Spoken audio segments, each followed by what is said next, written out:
Hey everyone, I'm the person who made the page. Okay, so we have a Michael Jordan fan who wants to go on. He goes by the YouTube username of Roy J. He has Michael Jordan as number one, and he would like to explain why Michael Jordan is number one. So let me put him on. Hey, thank you for coming to the program. Yeah, pleasure to be here. Thank you. You have Michael Jordan as number one. Feel free to explain why Michael Jordan is number one if you like. All right, well, yeah, in terms of impact on the game, I feel like Michael Jordan separates himself from any other basketball player from history. Meaning, like, not only impact on the court or what be it, but, like, impact on the game itself and the growth of it. His resume is there's only a few other resumes that can be compared to MJ's, and I find MJ still comes on top in terms of that. He's backed with great statistics. He has many records, and even the eye test. When you watch Michael Jordan, you're watching something else, man. So, yeah. I mean, so far you gave some examples, but you didn't really prove why Michael Jordan's number one, man. Some of these things, resume, you even admitted that there are some stars who have a similar type of resume. His statistics are not the best. Skills, I mean, you can find other players who have just as good skills or better. His overall resume, you can find players who have a resume that's just as good or better than. Better than? I wouldn't go to that extent. Okay, I mean, that's fine. So you want to prove how his resume is better than every other NBA legend? It's not only that. I mean, the records he holds, lots of them. Even just watching him, like the eye test in itself, his mentality to win and all this. I'm not saying other players didn't have that kind of mentality, but there was something in MJ that separated him from the others, why he wanted to win more than the others. How do you know that? Players would tell you, this guy, and it's not because they're calling him, my MJ's the greatest, but players will tell you MJ's mentality was different than anything they've ever seen before, Yeah, no, but he wasn't the only one who had that will, that drive, those stories, and, where players are explaining that he really wanted to win. No, I know. I said, he's not the only one with that kind of mentality, but I feel like his mentality is more competitive than anybody else, And how do you come to that conclusion, then?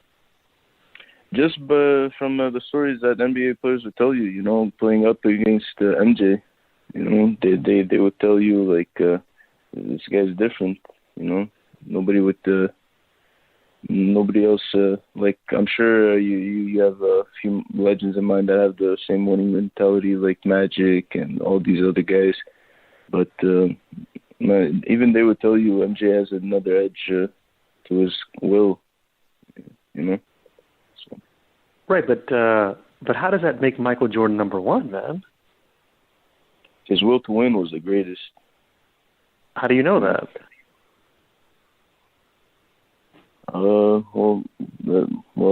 That what I just said. And no, so you're saying what qualities he has and what makes him, help him be a legend. But how do you know those qualities make him, elevate him to number one, and the other stars are not on his level or higher than him?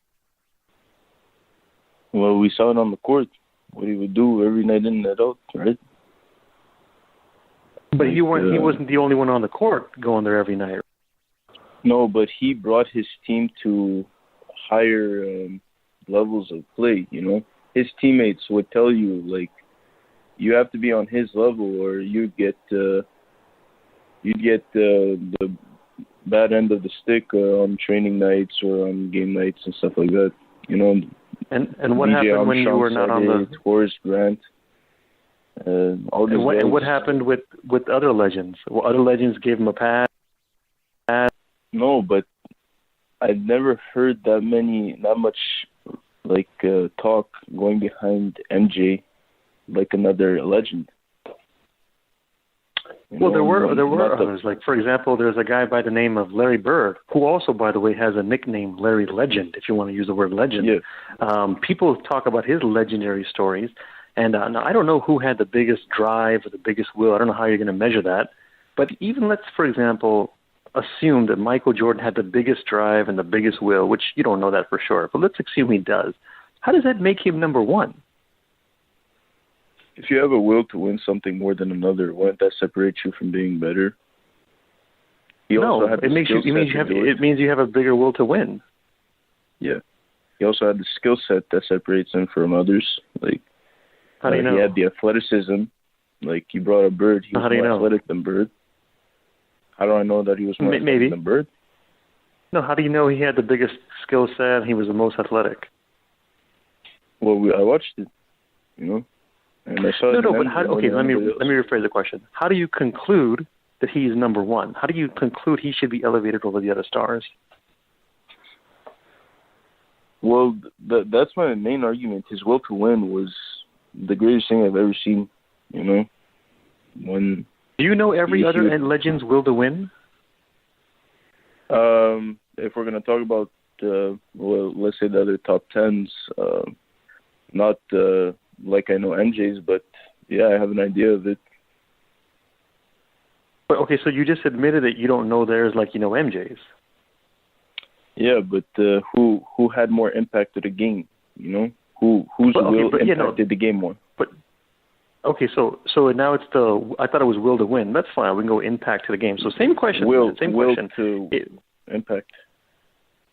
Yeah, no, actually, it doesn't even matter whether it's will to win, will to impact, whatever, impact to the game, making teammates better, drive to win. Do you know the same things for other stars, and how do you know Jordan is number one? Well, that was one of the things. Another thing is the resume he has.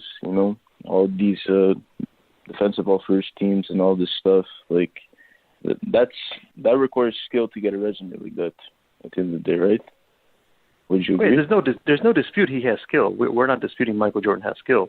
Your topic is, or this topic is, that you have Michael Jordan as number one, and you want to explain why, and you've given reasons why, but you haven't explained why those reasons are like. How do you know? What's the proof? Yeah, well, the resume is my proof. His will to win is my proof. The statistics, the records, the eye test, that's all my proof. And those okay. Sure. Well, what is it about them? What is it about them like that's the proof? How do you know, man? Well, if we look into his resume, you'll see all these things that he was given, all the awards, all the accolades. These are not some random just given awards and stuff. Like, he earned those awards for a reason. He won them over other players for a reason. Right? Yeah, but he's not the only one who has awards and accolades and achievements and even records. I realize that, but I find his resume stands out the most with all those. He did win MVPs during Larry Bird's time, right? And we weren't even seeing prime MJ at that point, but he was still winning the awards. He was winning in Magic Johnson's time. And Magic Johnson won in Michael Jordan's time. And there were people who feel like Michael Jordan's 80s was his prime. And you can make the point that Michael Jordan in the 80s was a better player than the 90s. Okay. I don't think anybody would say MJ in the 80s was better than MJ in the 90s. But anybody? You don't think there's even one person anywhere? Well, if he is, he's probably new to this. I mean, I've never heard of it. I'm sure there's probably people out there that probably would believe that. But his game wasn't full until like 91, 90 maybe. Now, how do you know this, man? Because the statistics mid-range are. Yeah. I know this. Okay. He had that 37-point season in the 80s and all this, but who as a shooter, as a finisher, like, would you want an 80s Michael Jordan or would you want a 90s Michael Jordan? You know? I mean, like, it depends, right? So Jordan in the 90s had more experience. He got a little stronger. Yeah. He developed a shot. Okay, those things are there, but there's a flip side to that. Jordan in the 80s is younger. He has more of a, I'm assuming he can jump higher and do better things. And I'm assuming his, just the way he attacks the rim. I mean, in the 90s, Jordan was known as a guy who's shooting more mid-range jump shots. Even George Karl criticized him, or I don't know if he criticized him, but he pointed out, Jordan's, I don't have the exact words and the exact quote then, but he explained something like, well, Jordan's not attacking the rim as much. Maybe he's worried, I don't know, just worried. So he wasn't attacking the rim the way he was in the 80s, which is okay. I'm not holding that as a knock against Jordan. But if you're going to ask who's in their prime, Jordan in his prime is in the 80s, and you can make the point that he might, it's a matter of opinion, that he might be a better player in the 80s then. I mean, the George Karl guy, like, you said he might have not been criticizing, but let's just say he was, for not attacking the rim as much. Do you think he might have approached it with an old school mentality? Because not approaching the rim, attacking the rim, worked out fine for MJ. Right, but that's not the dispute is not should he have done it or was he did it work out for him? The dispute is you think that in the 90s he was a better player and you don't know anyone who thinks he was better in the 80s. So it's a matter of opinion, but it's not unreasonable, man, to think that, hey, Jordan in the 80s is better than the 90s. It's not unreasonable. The statistics prove that he was a better player in the 80s than the 90s then. Do the accolades do it too? I mean, I'd have to go back and measure which one he won in the 80s, which one he won in the 90s, and which one. There's so many accolades. You have more MVPs in the 90s. I'd have to go verify that. But even if you're right, but that doesn't prove that he was a better player. You can still win MVPs in seasons where you're not a better player in another decade. Yeah, but we're comparing 80s MJ to 90s MJ, right? So if we can take the stats, go ahead. If we can take the stats from each decade, then we can take the accolades from each decade. Even the eye test, would you still be taking 80s MJ over 90s MJ? I think it's kind of ridiculous because it's the same guy. There's pros and cons to each player. I mean, I might as well just start asking you, hey, who would win one-on-one, 80s MJ or 90s MJ? I mean, they're both good. 90s. Okay, and sure. You could be right, but you could be wrong. You don't know. But what I'm questioning is not if you have an opinion that MJ is better than the 90s. That's fine. But you're having the opinion that, like as if you don't understand why anyone would pick 80s MJ. Like, I never knew that. I don't know exactly. You didn't know that. And it's not unreasonable. You can make the point that he was a better player in the 80s then. Yeah, I'd understand if you say, look, MJ was a better dunker in the 80s, Yeah, it's true. He did win the slam dunk contest twice, He didn't win any slam dunk contest in the 90s. He was a higher flyer. He was probably a little faster in the 80s. True, but, in terms of a basketball player, I find he was more well-rounded in the 90s. You see what I'm getting at? Yeah, maybe. You could be right. Yeah, you could be right. Yeah. But, we're not going to know because at the same time, he was winning rings in the 90s. He had better teams in the 90s. So it's easier for him to hold back a little bit. Yeah, it's easy for him to hold back a little bit or change his game because he has a good team. So if he was playing with teams like in the 80s, which I'm not claiming he had bad teams in the 80s, but if he had teams in the 80s, who knows how he'd be playing. Anyway, he was younger, and he was in his prime. It's not like he magically just became better in 1991. It's the same guy. It's just a different decade. So it just depends. It's a process, right? So it depends on what seasons you're comparing. There's no such thing as 80s he was not as good, 90s he's magically better than. It's a process.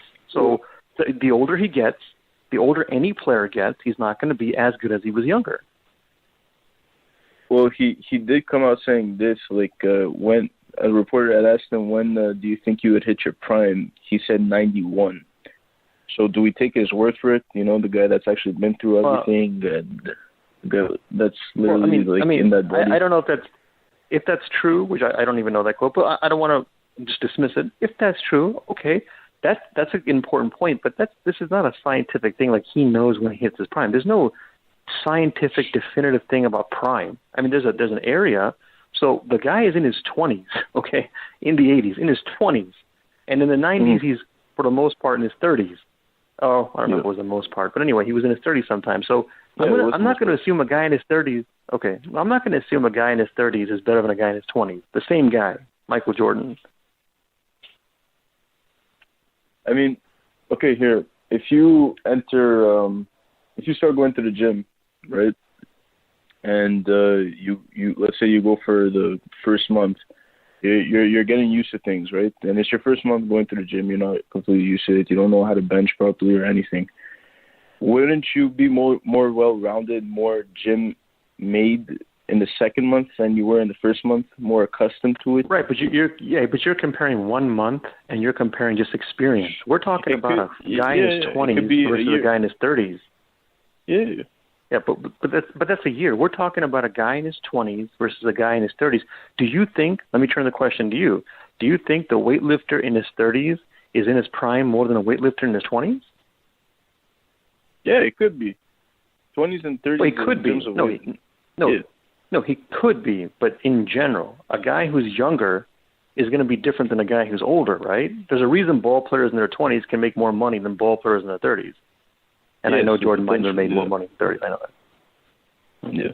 Okay, so still, man. So you still haven't proven why Michael Jordan is number one, man. Well, other than those points, I guess the other thing I was going to go with is how he impacted the game itself. You know, he impacted the game, right? Yeah, like. Can you name me another player that had that much impact on a game? And I'm not just talking about basketball. Sure. Like, in terms of impact on, like, a sport that Michael Jordan had globally. Can you name me another one like that?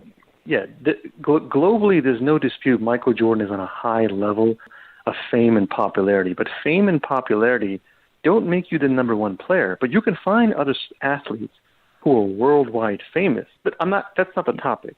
We all know that Jordan's really famous, and he's on one of the highest levels of famous American sports athletes in the world then. Now, on the court, you asked me if I can name any other players on the court. Yes, there are other players who impact the game just as much as... go ahead. Sorry, but I meant like it's fine. who impacted a sport that much globally. You understand what I'm saying? Okay, well then...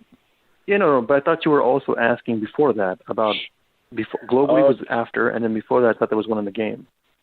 Yeah, like in the game, I mean to an extent, like he brought his teammates to another level, right? A level that they're in perfect harmony with each one another, like perfect communication. Well, I mean, lots of stars. I don't know if it was perfect. I don't know why you claim it was perfect, but lots of stars do that, man. They were better. You don't think Michael Jordan is the number one team player in the history of the NBA or of all the NBA Hall of Famers, do you? I wouldn't say that, but I'd say he's one of the great leaders that we've had. And if not, he is a great leader. Yeah, so maybe. I don't know if that's true. But even if it is, he's not the number one leader. And this doesn't prove that he's a number one player. You wouldn't take somebody who's a great leader and that would, like, let's say, carry you to victory and stuff like that. You wouldn't... Well, no one's going to carry you. They're going to lead you. Yeah, no, they're going to lead you. That's true, but they're not going to carry you. But anyway, whether you think they lead you, carry you, doesn't matter because it doesn't prove that he's the number one player. That's the point. Not that he can't lead or that he can't, help a team win. It doesn't prove he's number one. How do you know he's number one? Yeah, like the points I said. Like I feel like that would prove it. And his the statistic average for the career averages are like second to none. He doesn't have the best statistics. He doesn't have the best career averages. I know, but like who would you want to bring up? Like you just said he doesn't have the best career averages. Like who do you have in mind as like the best career averages? Yeah, sure. I mean, there's no doubt. It's not like my opinion. There's just factually no doubt. The guys with the best statistics, if you check the numbers, are guys like Wilt Chamberlain and Kareem Abdul-Jabbar. Because, okay, let's take one of them for now. Let's take Wilt, let's say. MJ did average the same amount of points that Wilt did with more possessions played back in the career era. Yeah. Okay. Wilt averaged more possessions in his career, but MJ still had this average the same exact amount of points, which is 30.1. Okay, but you're going by just. But you're going. Oh, go ahead. I'm sorry. Go ahead. Rebounds, obviously, Wilt. He's obviously going to average more rebounds. He's a big man. In terms of assists, I'm not sure how many assists Wilt average. Do you know Wilt once led the league in assists? Yes, I heard of it. Okay. I mean, are you debating that Michael Jordan has better statistics than Wilt Chamberlain? To an extent, because I would find that if MJ had those average possessions that Wilt did, he'd probably be averaging those statistics or maybe even higher. So. Okay, but you're finding a variable and making it a what if. Couldn't we find a variable for Jordan's time and then make it a what if for Wilt? Yeah, he averaged 4.4 assists in his career. Wilt, MJ averaged more. Okay, yeah, right. But like you mentioned, Wilt Chamberlain is a big guy. Jordan's a guard, right? So yeah, I mean, the point is not just points. Wilt Chamberlain got more rebounds. Wilt Chamberlain was a better field goal percentage. Wilt Chamberlain blocked more shots. Wilt Chamberlain was more of an all-around player on offense and defense. Well, if you look at the shots Wilt took, it's obviously going to be a higher percentage because it's like from 10 feet of the rim, right? Michael Jordan but that's not. Why is it? But hold on. Why is it every time? Well, not every time, but when Wilt has something over Jordan, you find a variable. Okay, it's because of this. It's because of that. You can find when Jordan does Jordan something. too. Yeah, right. Well, you say that, but you're the one coming to the conclusion that Jordan, in some ways, is better statistically, and you're right in some ways, and you still elevate Jordan to number one. You can find variables. Wilt did this because of this, and Wilt did this because of that. Now, you can do the same thing as you admitted. For Jordan, he did this because of this, and he did this because of that. Well, I find my variables more effective than what your variables would be, right? So if you would give me a variable, like, I don't know. Sure. Okay, so you claim, sure. So you claim Wilt Chamberlain had more possessions. I don't know if that's true, but maybe he did. It maybe was he did more okay. inflation, yeah. Yeah. So let me explain that. First of all, you can't hold it against Wilt Chamberlain on what the possession rate is, because that means. But it happened. Well, you say of course not, but you're using it as an example because that means no matter what Wilt Chamberlain does, he loses in your mind, because if he gets more possessions and gets more points, well, look, everyone, hey, everyone, he got more possessions. If he doesn't, well, hey, everyone, he doesn't have as many points. So he's in a lose-lose situation. Now, to answer your other question, what variables that Jordan had, there's lots of variables, man. You can make the point that in the NBA was not as dirty as when Wilt played, and a lot of NBA experts will explain that to you. You can make the point that there was a Jordan rules, that the NBA made certain rules to make the game easier for Michael Jordan, that Michael Jordan had more money, more stability in his job, more luxuries, more fame. He was protected by the NBA, the golden guy in the NBA. I mean, there's more examples I can give you, but just to save time, there are lots of variables. You just found one with Wilt, that he had more possessions, and then you concluded, well, since he had more possessions, that's why he's more points, and Michael Jordan's number one, and that's it. Yeah, well, in terms of, because we were on the topic of statistics, right? So, right. If you give a guy, let's say you give one guy, and let's say they're the exact same skill set. So give one guy more possessions. Do you think he will average more statistics than the guy with less possessions? But they're not the same guy, and they don't have the same skill. I know, but like I'm giving you an example of if you had more possessions versus if you didn't, right? They did average the exact same amount of points. But Michael the Jordan question did doesn't average make more sense. assists. And Wilt Chamberlain had more field goal percentage, had more rebounds, can get more block shots, can dominate more offensively and defensively because of his size alone. I mean, you can find things. No one claimed that Michael Jordan didn't do anything better than Wilt. But overall, you cannot claim that Michael Jordan was overall a better player than Wilt, because the stats prove it, and just common sense, man. The man's size and skills, he's dominant offensively and defensively. So go ahead. It's just one of my backed arguments, right? So, like, if you wanted to bring Wilt in consideration, I would bring up the possessions card, you know?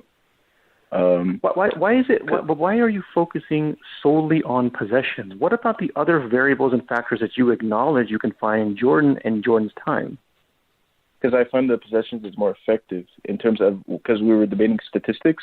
So I find in terms of that, possessions will be more What does effective possessions have to do with blocking shots or playing minutes or having a better tough field goal percentage or I don't know, just scoring 50 points a game? If Wilt Chamberlain scores 50 points a game, you're going to just chalk that up to possession?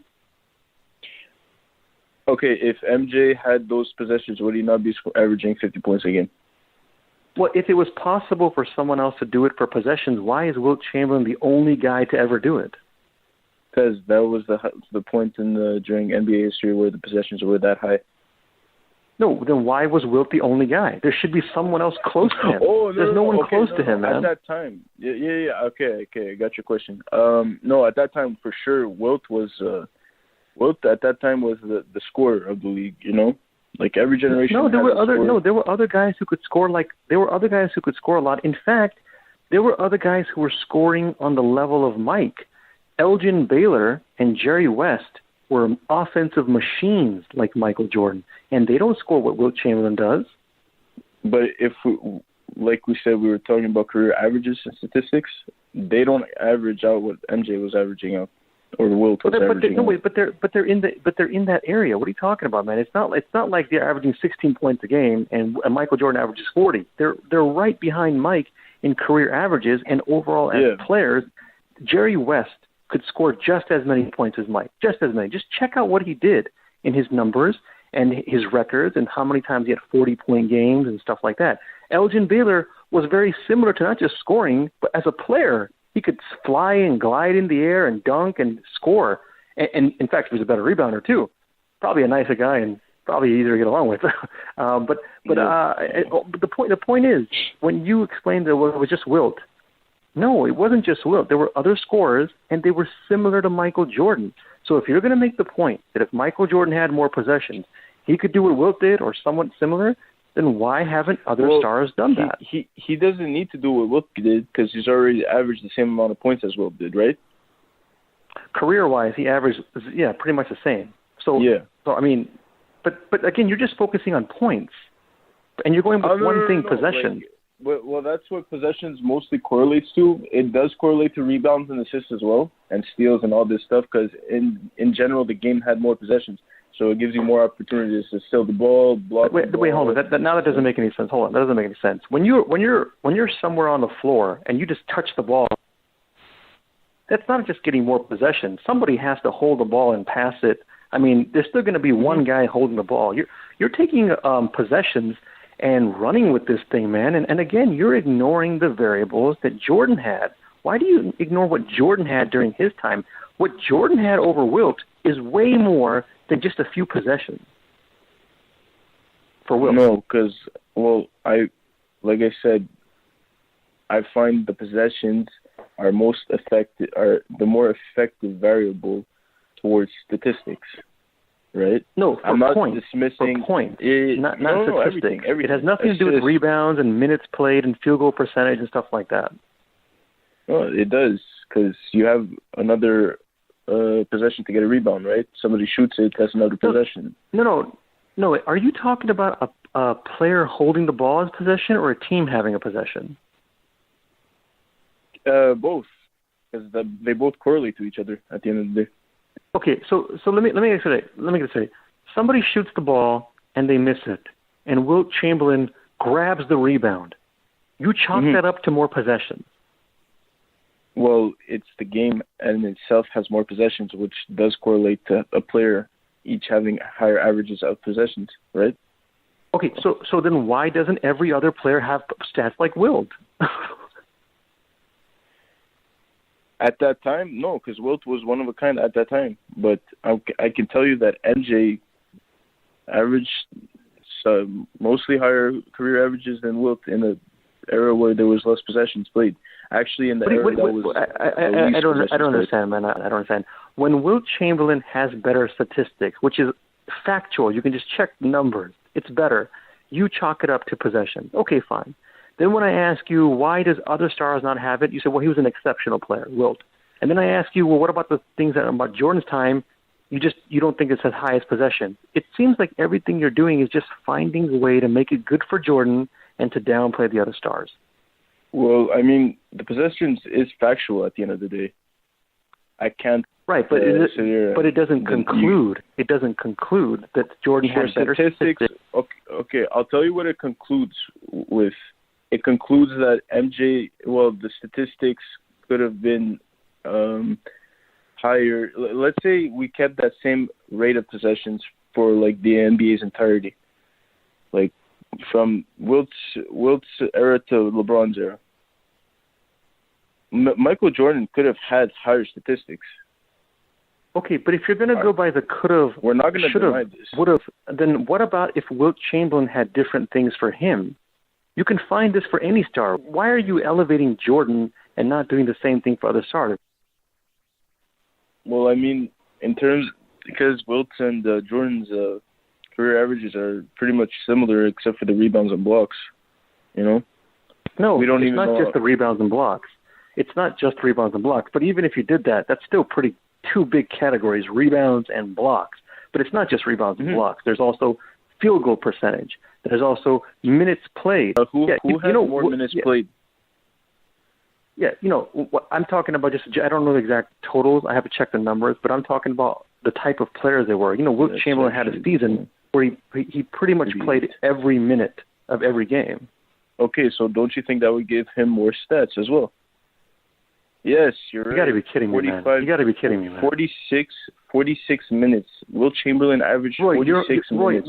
Roy, you're holding it against Wilt because he played more minutes? No, I'm not holding it against him. I'm saying that Wilt was a great player. He averaged those numbers, but don't you think that's another fact and argument for my side that he averaged higher numbers? I'll tell you why it doesn't make any sense. A normal fan would say, "Oh wow, Wilt played more minutes. I gotta give Wilt credit." You say, "Oh, he played more minutes. Well, obviously he's going to have better stats." It doesn't make any sense. That's my debate. I'm trying to tell you. Let me show you what you're doing. If John Stockton plays 30 minutes a game and Michael Jordan plays 40 minutes a game, it wouldn't make sense for me to say, "Oh, Michael Jordan played 40 minutes. Well, that's why he had better stats than John Stockton." It doesn't make any sense. You're holding. Okay, yes, sir. No, hold on. You're holding. You say you're not, but you are holding it against the player for playing more minutes because, by your logic, if you're saying, "Well, don't you think he has better stats for playing more minutes?" then that means that player should play less minutes. He shouldn't play more minutes. So you want that player to play less minutes, and then if he plays less minutes, then he's going to have maybe less stats, and then you're going to say, yes, well, look, he has less stats. So no matter what, you should be giving him credit for playing minutes, but basically what you're doing is no matter what the star does, you find a way to downplay the star, and then you elevate Jordan. Look, I'm not going to discredit Wilt for playing, like putting it all out there when his team needed him the most, right? But I'm going to say this. I'm defending Michael Jordan as a GOAT status, right?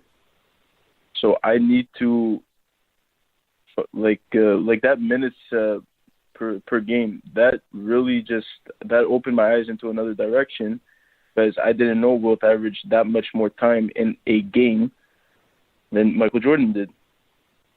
Right? That's another 8 minutes Wilt played more than Jordan.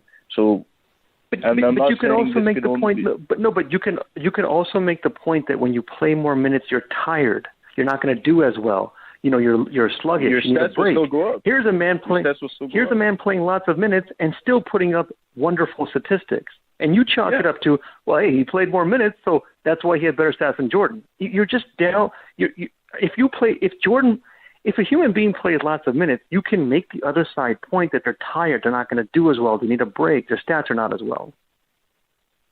I understand that, but again, this debate is why I think Michael Jordan is the greatest, right? Oh, okay, but are you just trying to find things and make things up, or are you trying to find factual things and reasonable things? What you just said about the minutes, I didn't realize that before, and I feel like that's like an argument that's more likely to be on my side than it is yours. So like the minutes I don't played, understand. like, I don't understand. You still think it's more likely to be on your side, even after the examples I gave of why it's not fair? Because we are talking about statistics in itself, right? We just went under the statistics category, right? Okay, I don't understand, Roy. I don't understand, man. Maybe I'm not understanding. Okay, if he plays more minutes, that doesn't mean he's going to have better stats. You can make the point his stats will be less because he's tired. He needs a break. He needs to take a vacation. His overall he's not going to do as well. Up in 8 minutes. Okay. No. You're going by 8 minutes. That's not how the question is framed. You don't say, well, if a guy plays 8 minutes and another guy plays 1 minute, who's going to have better stats? That's not how it works. If he's playing 48 minutes versus a guy who's playing 40 minutes, that's I don't even know where to begin with this, man. This is like a new one for me. So it doesn't mean just because you play more minutes you're going to have better stats. You can play lots of minutes in a game and not do well. You've seen box scores where a guy is playing 40 minutes and he has like a few points and a few rebounds. So just playing more minutes doesn't mean you're going to have better stats. Number two, what is Wilt Chamberlain supposed to do? If he plays less minutes and then he has less stats, you'll say, well, his stats are not good. If he plays more minutes and he has better stats, you'll say, well, he had better stats because he played more minutes. Number three, you could do the same thing with Michael Jordan. You can do the same thing with Michael Jordan. If Michael Jordan played less minutes, maybe his stats wouldn't be as good. Number four, nope. You don't see. Okay. Number four. Well, then be consistent. Don't just put it on Will. Put it on Jordan. Number four. But he did if Wilt Chamberlain more minutes. Okay, but number four, if Wilt Chamberlain plays more minutes, you're not even considering that. What if he's tired? What if he needs a break? What if he doesn't do it? He might need to take to go take a timeout then. This is a new one, man. I just can't believe this. This is a new one. Okay, so back to that. By the way, when I say new one for your audience, I meant like from a Jordan fan. So when you just said Wilt might be tired, we can actually take that. I can take that and put it back into the debate of who has the higher will to win. So is he just going to give up at those last 8 minutes, or is he going to still play his heart out, put his heart out there, and play relentlessly? Are you saying that Wilt will just give up in those last 8 minutes? I'm saying okay, but he's in a lose-lose situation with you. If he does give up and he doesn't play well and his stats aren't good, you will hold it against him for not having better stats than Jordan. If he does have better stats, you will explain that he played more minutes. So what is he supposed to do? He's in a lose-lose situation. Well, not only that, but if he gives up on the 8 minutes and he doesn't play as well, he doesn't put it out his 100% out there, wouldn't that lessen his will to win? Wouldn't that look bad on him? No, I'm asking you. He's in a lose-lose situation. If his stats are not good, you will explain his stats are not good. If his stats are good, you will explain it because he played more minutes. What is he supposed to do? How does he do it? His stats are great, but this debate is Wilt Chamberlain versus Michael Jordan's averages of career averages of stats. I'm saying and Wilt Chamberlain has better stats overall. I'm saying the 8 minutes will help him. The possessions will also help him. You understand? Okay, so then I'm asking you again. Then I'm asking you again. If it was easier for Wilt to do it because he played more minutes and he had more possessions, why doesn't other stars do what Wilt did? Why is he the only one, man? He's the only one. There's nobody else. Nobody. Because nobody played those minutes that Wilt did. Nobody. But he didn't play 48 minutes every year. But he didn't play 48 minutes every year. His career average. And what's Jordan's career average?